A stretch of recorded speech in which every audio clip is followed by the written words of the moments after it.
오늘 21절, 21절을 눈여겨보시면 참 재미있는 것을 발견할 수가 있습니다.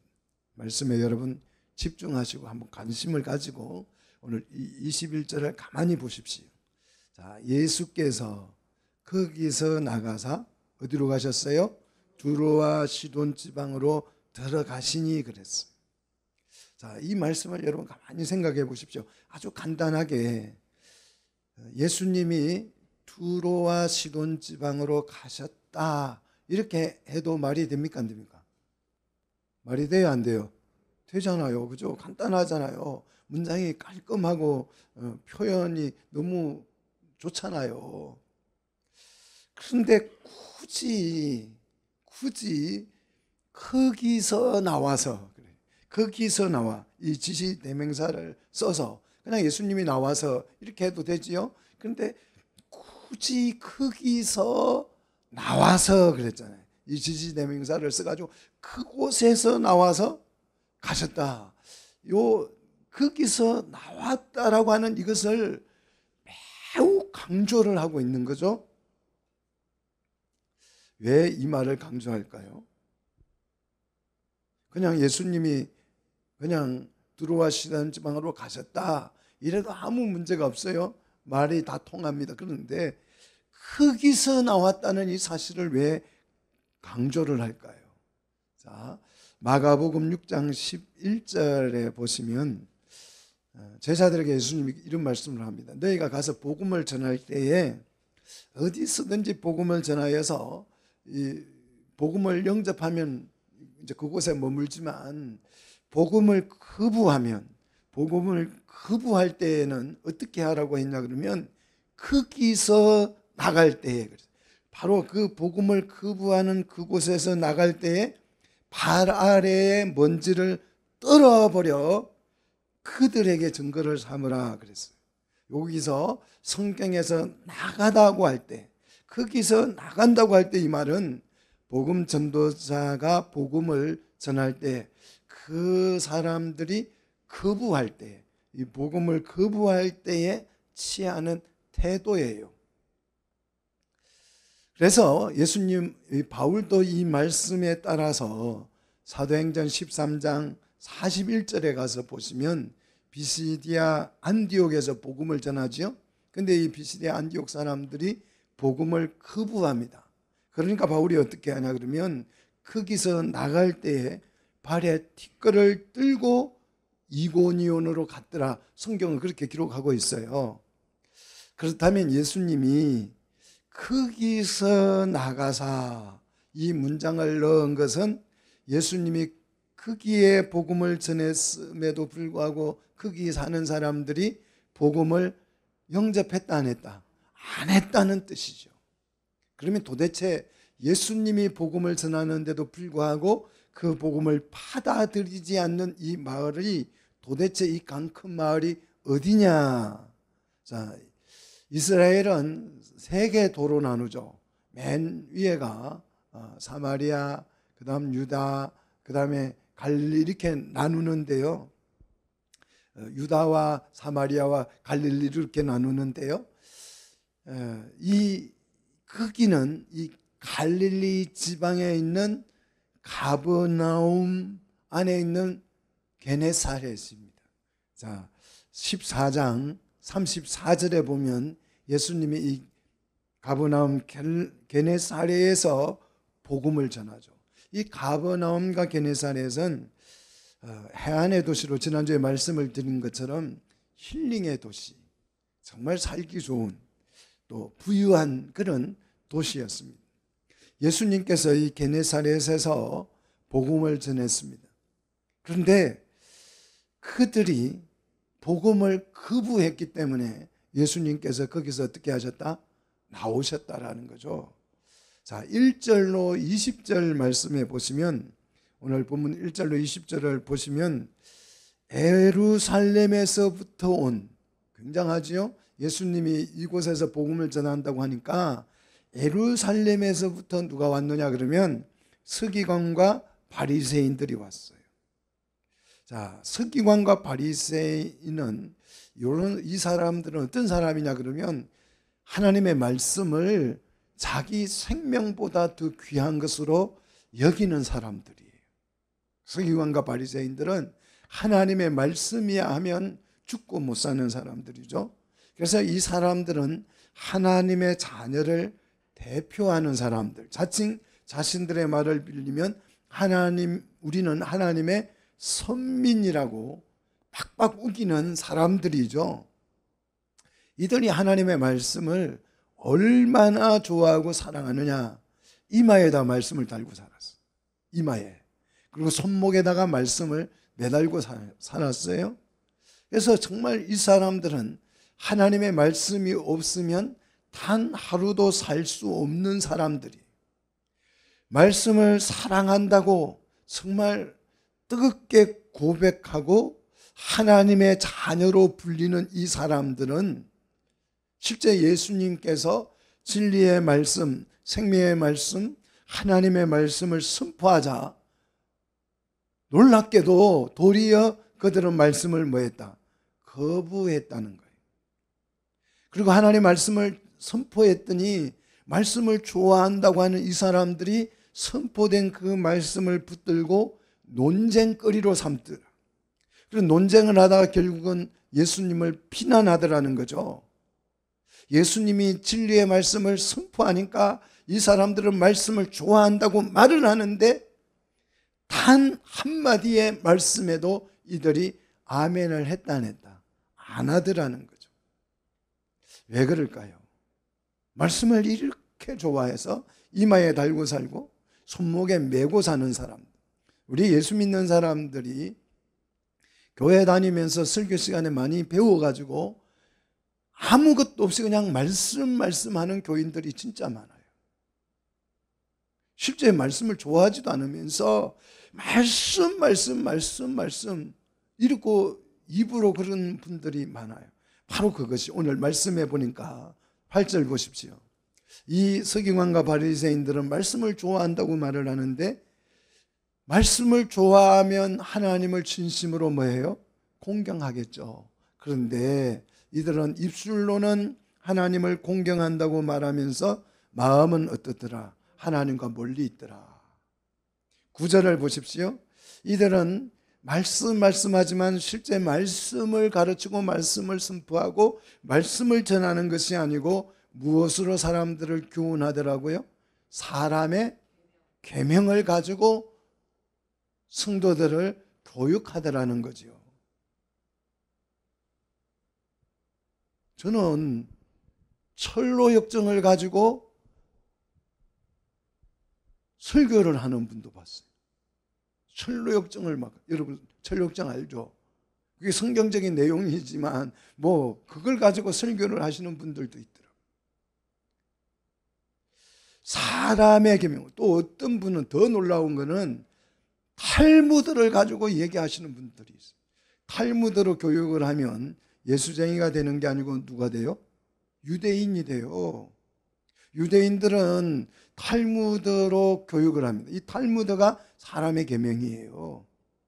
예수님은 탈무드를 가지고 유대인들 교육을 시키는 것을 보고 정말 얼마나 정말 독사의 자식들하고 책망을 하셨어요. 그런데 교회에서 목사님들이 탈무드를 가지고 얘기를 해야 돼요. 바울이 탈무드로 교육을 받아서 정말 뜨거운 유대교가 됐죠. 유대 교인이 됐잖아요. 그래서 예수님을 정말 죽이기까지 싫어했잖아요. 그래서 이 바울이 예수님을 만나고 나서 자기가 배웠던 그 탈무드의 교육을 뭐로 여겼다? 배설물로 여겼다. 그런데 바울이 배설물로 버려버린 그 탈무드를 주워와 가지고 교회 강단 예화로 들기도 하고 가르치기도 하고 정말 놀래 죽을 것 같아요. 오히려 유대인의 교육해가지고 탈무드 교육을 시키자고 오히려 교회에서 선동질을 하고 그러죠. 정말 이거는 정말 성경을 몰라도 너무 모르는 거죠.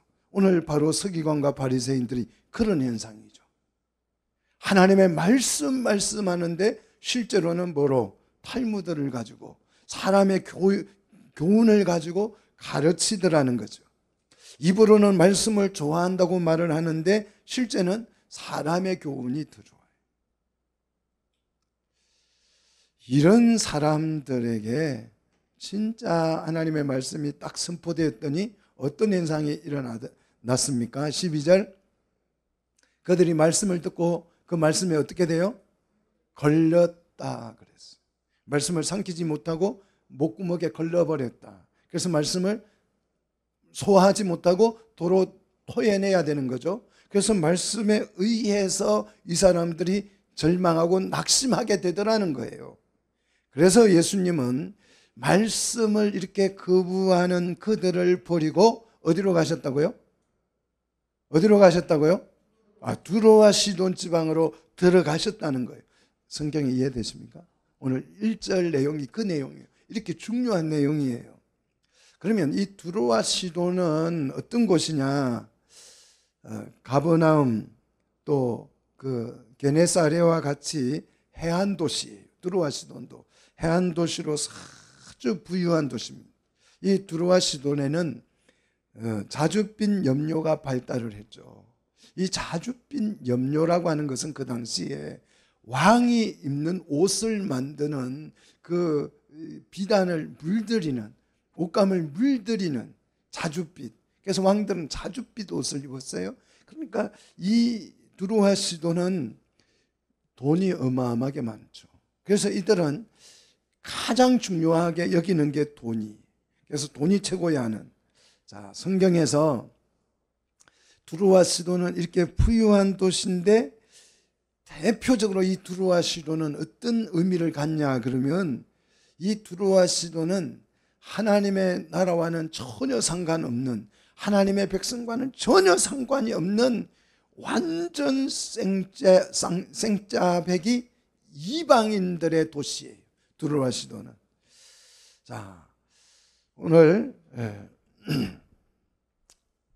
본문은 뭘 얘기하고자 하냐 그러면 하나님의 자녀들의 도시 이 가버나움과 게네사렛과 또 이방인들의 도시 두로와 시돈을 비교해 주고 있습니다.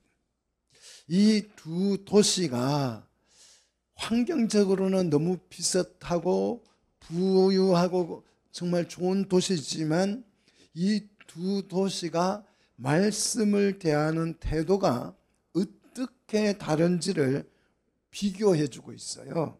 예수님이 두로와 시돈으로 가신 그 원래 목적은 사실 말씀을 전하려고 이곳으로 간 것이 아니죠. 자, 우리 성경을 한번 찾아봅시다. 마가복음 7장 24절이에요. 자, 마가복음 7장 24절에 오늘 본문과 같은 내용이 나오죠. 자, 마가복음 7장 24절 우리 한 목소리로 같이 읽도록 하겠습니다. 예수께서 일어나사 그 길을 떠나 두로 지방으로 가서 한 집에 들어가 아무도 모르게 하시려 하나 숨길 수 없더라 그랬어요.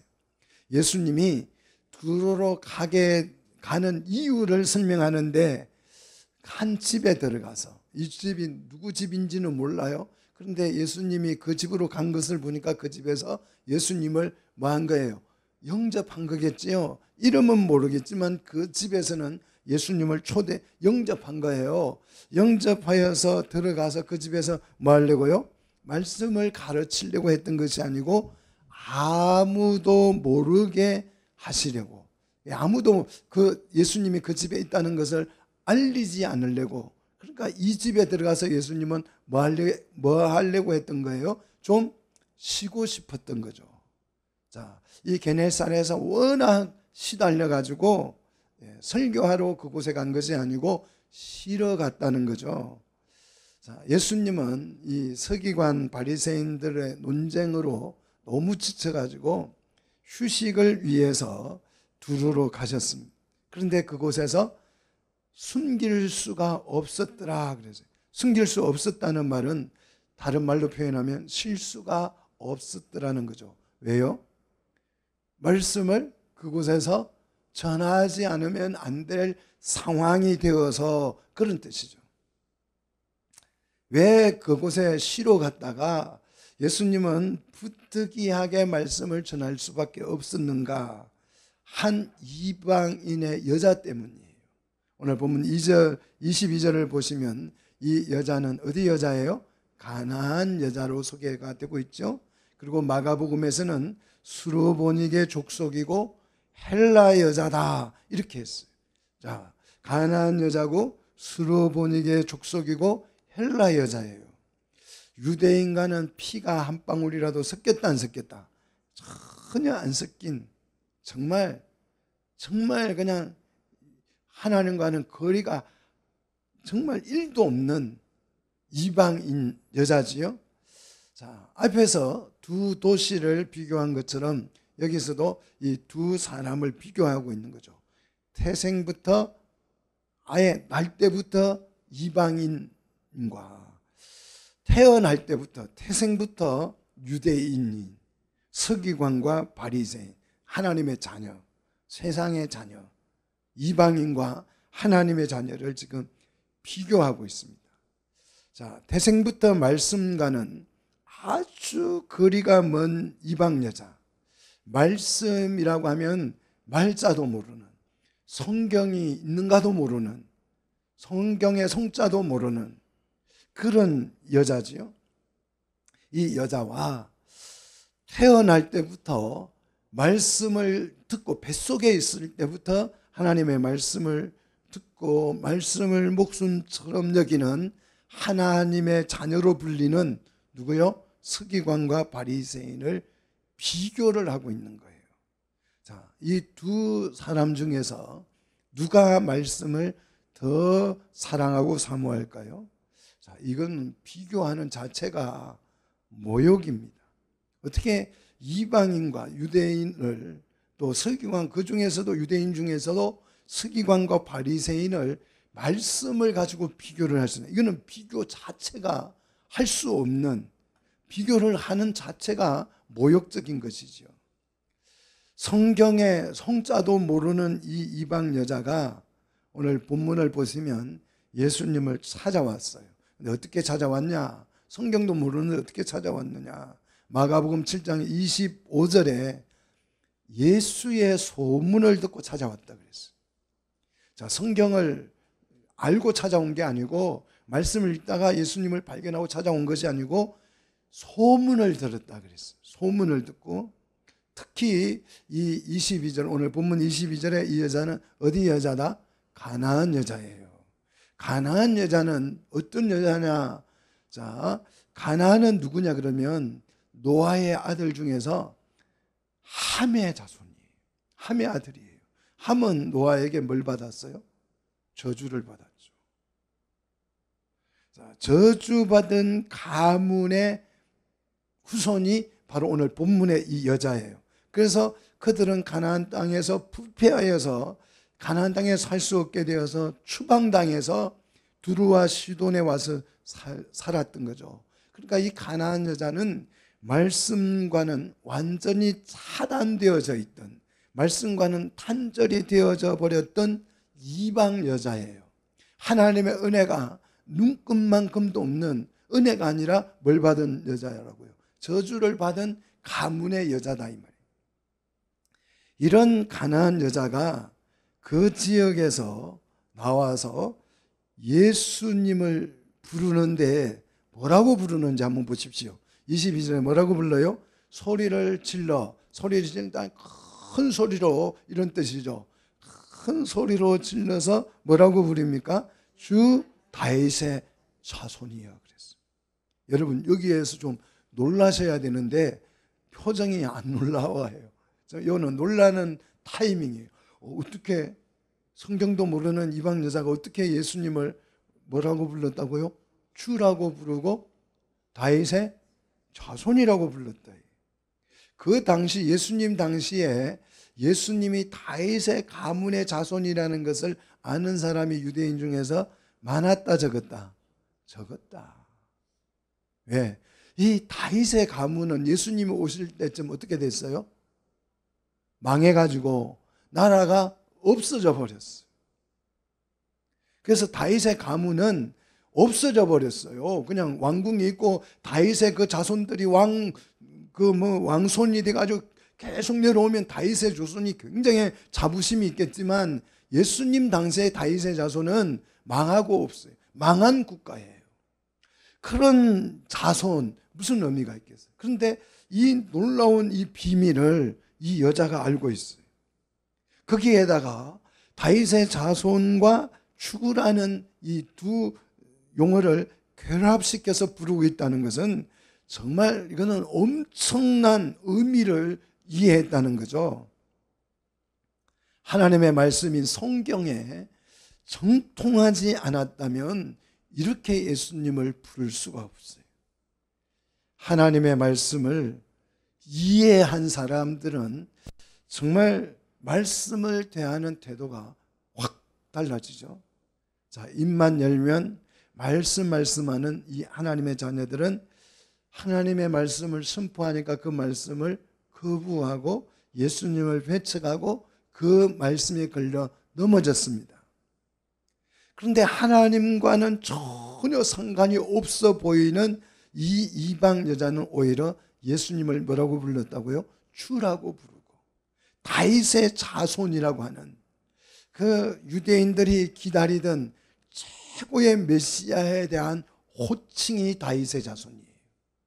다윗의 자손이라는 이 칭호를 사용해서 예수님을 불렀다는 것입니다. 자, 이 여자가 이름만 말만 그렇게 예수님을 불렀는가? 그렇지 않아요. 7장 25절에 가서 보면 그렇게 예수님을 부르고 예수님 앞에 나오는데 예수님의 발 아래에 어떻게 했다고요? 엎드리니 그랬어요. 자, 발 아래에 엎드린다는 말은 예수님을 하나님으로 경배한다는 뜻이죠. 입으로만 다윗의 자손 이렇게 부르는 것이 아니고 실제 이분은 나의 왕이시여서 내가 그분의 발 앞에 뭐 하는 것입니까? 실제로 엎드렸다. 하나님으로 온 몸으로 예수님이 하나님임을 표현한 것이 바로 발 아래 엎드리는 자세잖아요. 그리고 간청하죠. 뭘 간청합니까? 나를 불쌍히 여기소서. 긍휼을 구합니다. 왕이신 하나님께 긍휼을 구해요. 긍휼은 뭐냐 그러면요, 동정을 받을 만한 자격이 없는 사람이 동정을 구할 때에 사용되는 단어가 긍휼이에요. 나는 하나님께 사랑받을 자격이 1도 없어요. 그런 사람이 하나님의 사랑을 필요로 할 때에 하나님 에게 긍휼을 베풀어 주세요. 이렇게 불쌍히 여겨주세요. 이렇게 표현하는 거죠. 하나님의 자녀와는 전혀 상관이 없는 이 이방 여자는 깜짝 놀랄 만한 호칭으로 예수 그리스도가 메시아임을 인정하고 그분 앞에 발 앞에 엎드려서 간청을 하는데 22절 왜 간청하는지 이유를 말하고 있죠. 내 딸이 흉악하게 귀신 들렸다 그랬어요. 이 말은 무슨 말입니까? 내 딸을 좀 고쳐주세요 하는 이런 의미지요. 자, 이방인의 이 엄청난 정말 깜짝 놀랄 만한 이 신앙 고백적인 이 호소에도 불구하고 예수님이 이 여자를 대하는 태도, 반응은 너무 싸늘해요. 너무 싸늘해가지고 냉정한 정도가 아니고 냉소적이기까지 합니다. 자, 23절 보십시오.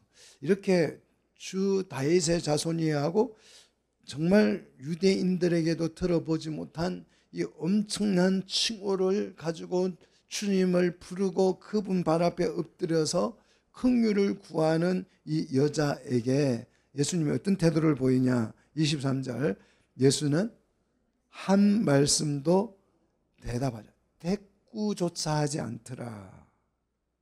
한 말씀도 안 했다는 말을 보아서 이 여자가 많은 요구, 말을 엄청 많이 했는데 그 많은 말들 중에서 단 한마디도 대꾸했다 안 했다? 안 했다. 끊임없이 소리치는데도 불구하고 예수님은 모른 채 했다. 이런 뜻이잖아요. 자, 예수님이 이 여자를 거들떠도 안 보니까 이 눈치를 보던 제자들이 뭐라고 말합니까? 자, 23절. 제자들이 와서 청하여 말하되 그 여자가 우리 뒤에서 뭐 하고 있다고요? 소리를 지르고 있다. 우리 뒤에서 소리를 지른다.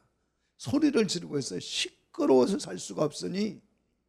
또 다른 여자 측에서, 여자 편에서 생각하면 여자가 계속해서 예수님을 뒤따라가면서 고래고래 소리를 지르고 있다는 뜻이죠. 애원한다는 뜻이죠. 근데 예수님이 그렇게 애원하는 울부짖음에 대해서 한마디도 대답 안 하는 것을 보고 제자들이 예수님께 말하기를 그를 어떻게 하소서? 보내소서. 보내버리자. 점잖하게 보내소서 이렇게 하지만 쫓아버립시다. 이런 뜻이잖아요. 시끄러워서 못 살겠으니 쫓아버립시다. 자, 예수님이 두로에 왜 오셨다고요? 쉬러오려고, 쉬려고. 그죠? 그런데 이 여자 때문에 실수가 있었다 없었다? 없었다. 그래서 우리 예수님이 무시하다가 안 되겠다 싶었는지 한마디 하시죠. 그런데 그 대답이 또 충격적이에요. 24절 같이 읽겠습니다. 예수께서 대답하여 이르되 나는 이스라엘 집에 외에는 다른 데로 보내심을 받지 아니하였노라. 이게 대답이에요. 그렇게 애원하는데 예수님의 대답이 이거예요. 예수님은 나는 보내심을 받은 자다. 내가 그냥 온 게 아니고 나는 보내심을 받은 자로 자기를 소개합니다. 자, 그리고 보냈으니까 보내신 분이 있겠죠?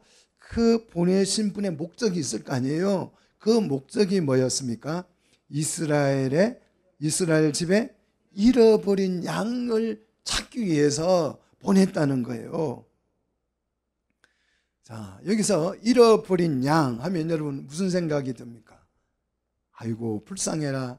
목자를 잃고 산천초막을 헤매면서 뭐 이렇게 짐승에게 쫓기고 두려움에 달달 떨고 있는 그런 잃어버린 양을 상상하십니까? 잘못 상상하는 것이죠.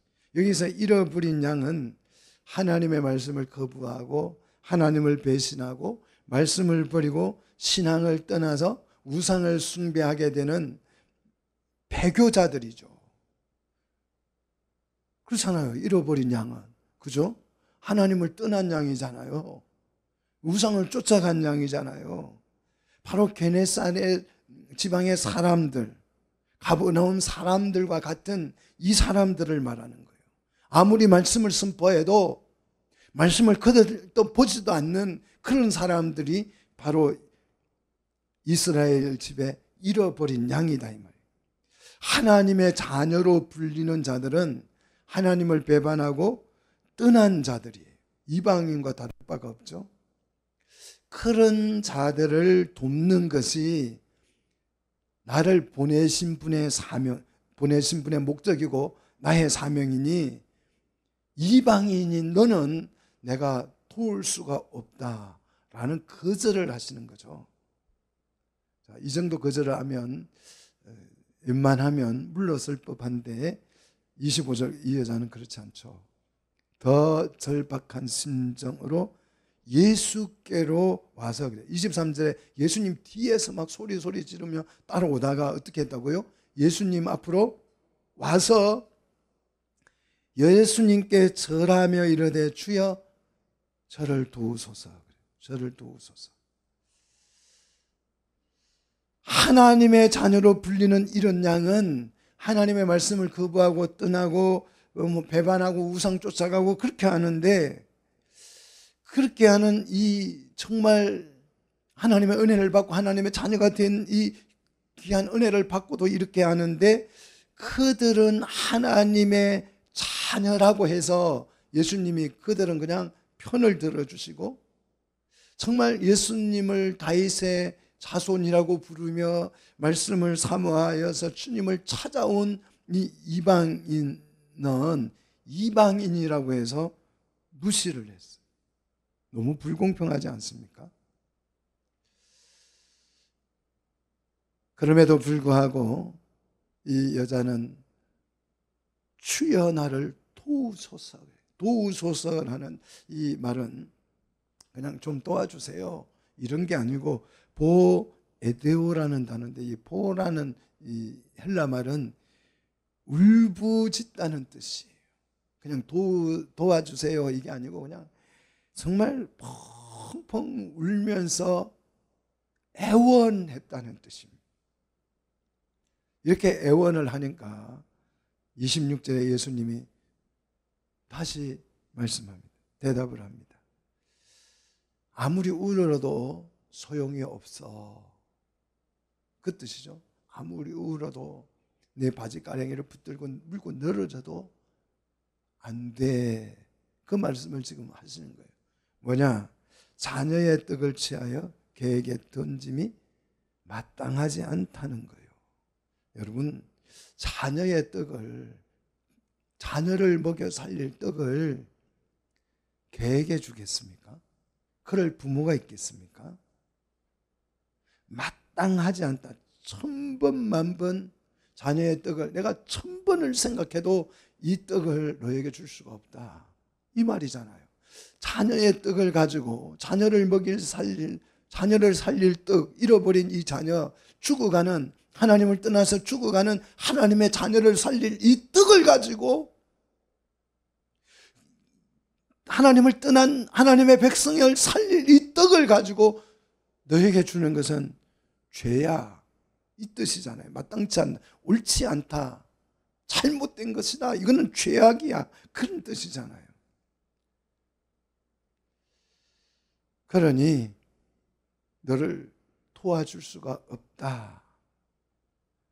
예수님은 말씀을 거부하고 배반한 이 어린 양, 하나님의 자녀라고, 이 양들을 하나님의 자녀라고 부르고, 오늘 본문에서 하나님의 자녀로 인정하고, 내가 이 자녀들에게 떡을 줄 거야, 이렇게 말씀하고, 실제 신앙이 막 불같이 일어나서 예수님을 다윗의 자손이라고 주라고 부르면서 애원하는 이 이방 여인, 주님께 절하며 엎드려서 경배하는 이 이방인 여자는 이방인이라고 해서, 아무리 하나님 주 예수 다윗의 자손이라고 해도 이방인이기 때문에 그냥 우리말로 하면 어떻게 무시하는 거요?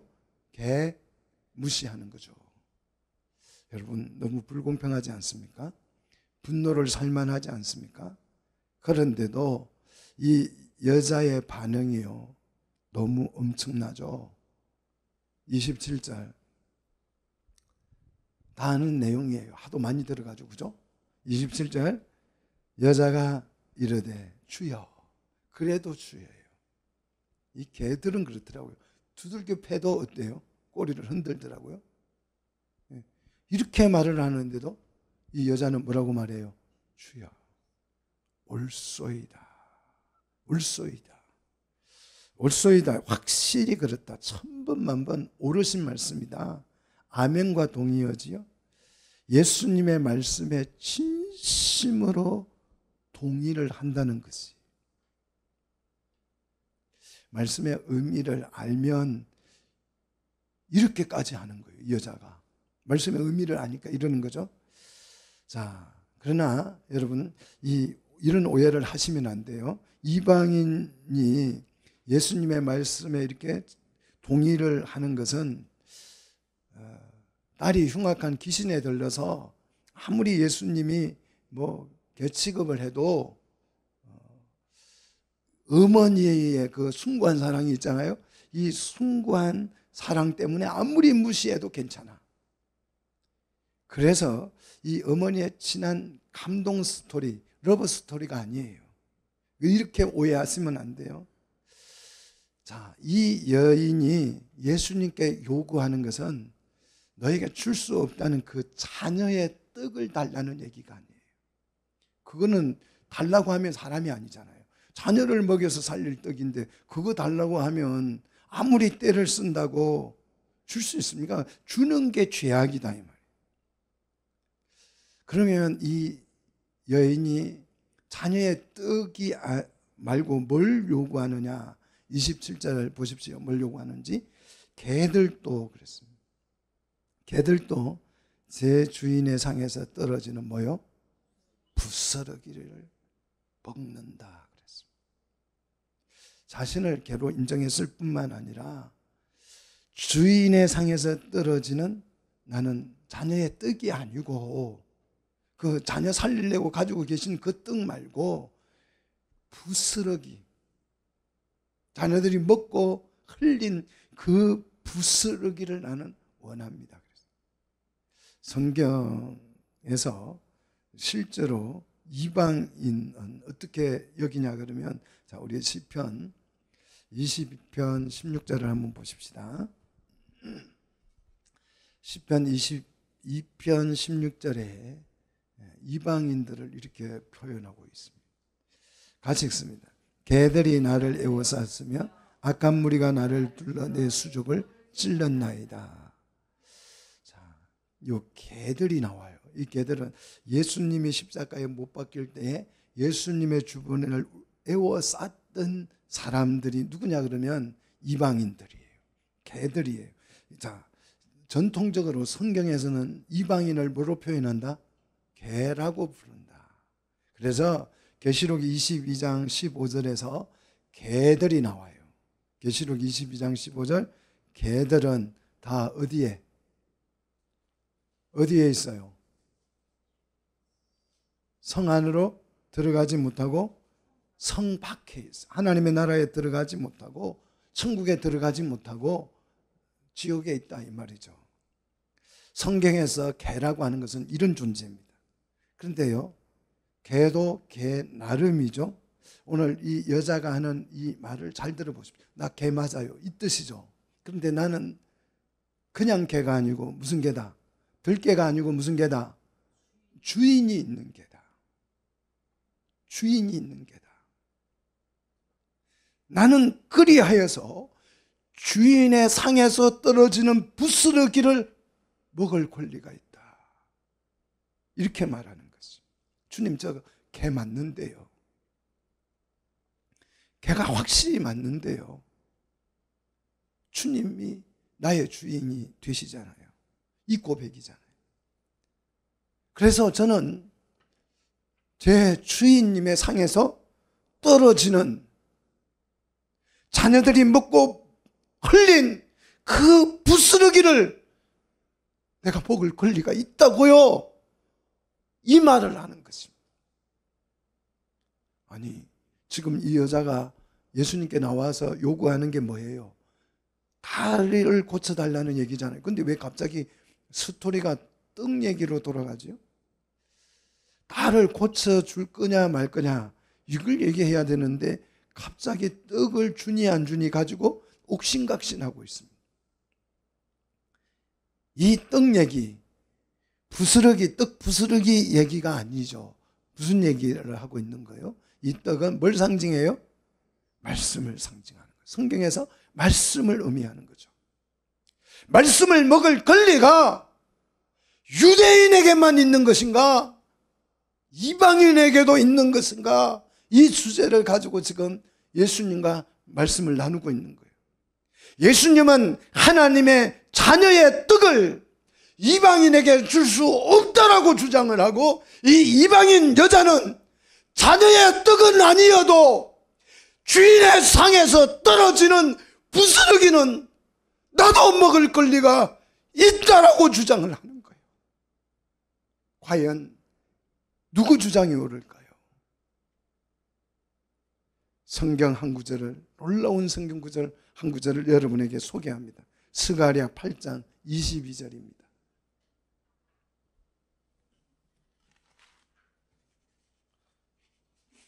스가랴 8장 22절 같이 한번, 구약 성경입니다. 이방인도 하나님의 상에서 떨어지는 부스러기를 먹을 권리가 있는지 없는지. 자, 스가랴 8장 22절 같이 읽습니다. 많은 백성과 강대한 나라들이 예루살렘으로 와서 만군의 여호와를 찾고 여호와께 뭘 구한다? 은혜를 구하리라 그랬어요. 많은 백성과 강대한 나라들, 요거는 이방인들을 말해요. 이방인 나라와 사람들을 말해요. 이 사람들이 어디로 왔다고요? 예루살렘으로 와서 누구를 찾아요? 만군의 여호와를 찾고 그분께 은혜를 구할 것이라는 거죠. 그런데 그날에 계속 보십시오. 말이 다른, 그러니까 언어가 다른 이방인 몇 명요? 이방인 백성 몇 명요? 10명. 10명은 우리 이방인 전체를 말하는 거예요. 딱 숫자 10명이 아니고 전 세계 나라를 우리는 10개국이, 열국이라고 표현하는 것과 같은 거죠. 모든 이방인들이, 자, 23절, 유다 사람 하나의 옷자락을 잡았다. 여러분, 성경은 굉장히 단어 하나가 중요하죠. 유다 사람의 하나의 옷을 잡았다. 유다 사람 한 명의 옷을 잡았다는 거예요. 이 유다 사람 한 명이 누굴까요? 이방인들이 딱 옷자락을 부여잡은 이 한 사람이 누굴까요? 예수님이죠. 예수님의 옷자락을 붙잡고 이렇게 말한다는 거예요. 하나님이 너희와 함께 계심을 들었나니, 여자가 소문 들었잖아요. 소문을 들었나니 우리가 너희와 함께 가려 하노라. 정말 놀라운 이 가나안 여자가 이 구약성에 이걸 알고 있는 거죠. 이방인들도 하나님께 예수님을 통해서 돌아온다는 뜻이잖아요. 그러니 돌아오니까 이들도 뭘 먹을 권리가 있다? 아버지의 상에서 떨어지는 부스러기를 먹을 권리가 내게 있습니다. 이방인이 원하는, 이 이방 여자가 주님께 원한 것은 자녀의 떡이 아니고 뭐요? 주인의 상에서 떨어지는 떡 부스러기. 딸 고쳐달라는 얘기가 아니에요. 뭘 달라는 얘기예요? 말씀 달라는 얘기예요. 말씀 한마디를 달라는 것입니다. 말씀 한마디를 지금 이 예수님께 이 여자가 엎드려서 간청하고 있는 것입니다. 자, 이런 말을 하면 예수님이 반해요, 안 반해요? 반하겠죠. 즉답을 하죠. 뭐라고 합니까? 28절 같이 읽습니다. 이에 예수께서 대답하여 이르시되 여자여 내 믿음이 내 소원대로 되리라. 이에 그래, 그때에 그렇습니다. 그때에, 이해가 아니고 그때에, 비로소 그때에 예수님이 본심을 드러내서 대답했다. 여자의 뭘 칭찬합니까? 믿음을 칭찬해 주셔요. 그리고 말씀 한마디를 주시죠. 내 소원대로 되리라. 우리는 예수님께 내 믿음을 증명할 의무가 있습니다. 내 믿음을 보여드릴 의무가 있어요. 예수님 그냥 다 아시죠? 안 돼요. 예수님은 내 믿음을 드러내서 보여주기를 원하세요. 알지만 알아도 보여주기를 원하세요. 여러분 믿음을 내놓으셔서 주님께 증명하기를 축복합니다. 이방 여자가 애초부터 소원했던 것은 내 딸 고쳐주세요가 아니에요. 예수님 막 3일 금식해서라도 기도하고 칠화를 해서라도 내 딸을 고쳐내세요. 종교적 의식을 내 딸에게 행해 주세요. 귀신을 쫓아내 주시는데 작두라도 한번 타주세요. 이런 의식 정성을 요구한 것이 아니고 주인의 상에서 떨어지는 부스러기였어요. 말씀 한 조각이었습니다. 자, 이것이 여러분 신앙의 본질입니다. 여러분은 주님께 뭘 요구하십니까? 여러분, 우리는 주님께 뭘 바라고 계십니까? 혹시 주님이 내 형편과 처지를 아시고 나를 불쌍히 긍휼히 여기사 로또 번호 좀 알려주세요. 이걸 원하고 계십니까? 아니, 말로는 안 그렇겠지. 그런데 실제로 하나님 대박이 한번 터져야 돼. 이루고 있지는 않습니까? 원하는 게 뭡니까 도대체? 주님께 원하는 게, 주님이 우리에게 주고자 하는 것이 뭡니까? 로또가 아니고 말씀인 줄 믿습니다. 이방인은 내 소원대로 되리라는 이 한마디 말씀을 주님께 원했어요. 이 말씀 듣고 싶어 했어요. 내가 형편이 이러하니 한마디만 말씀해 주십시오. 자녀에게 줄 떡을 내가 바라지 않습니다. 그냥 떨어지는 부스러기라도 줬사오니 한마디만 흘려주십시오. 이거잖아요. 이 말씀 한마디에 자, 어떤 일이 일어났느냐. 28절 그때로부터 그의 딸이 나았다. 말씀 한마디면 따라합시다. 충분하다. 하나님의 자녀로 불리는 서기관 바리새인들은 말씀을 거부했습니다. 거부하고 결국 주님을 배척했는데, 개로 불리는 이방인은 죽도록 말씀을 사모하여서 예수님을 영접했습니다. 누가 진짜 하나님의 자녀입니까? 누가 진짜 하나님의 백성입니까? 겉으로 하나님의 자녀라 불리지만 말씀을 거부한 유대인입니까? 겉으로는 세상 사람처럼 보이는데 하나님의 말씀을 지극히 사모하는 이방인이 하나님의 자녀입니까? 누구입니까? 누구든지 여호와의 율법을 즐거워하여 주야로 묵상하는 사람이 뭐가 있다? 복이 있다. 아멘입니까?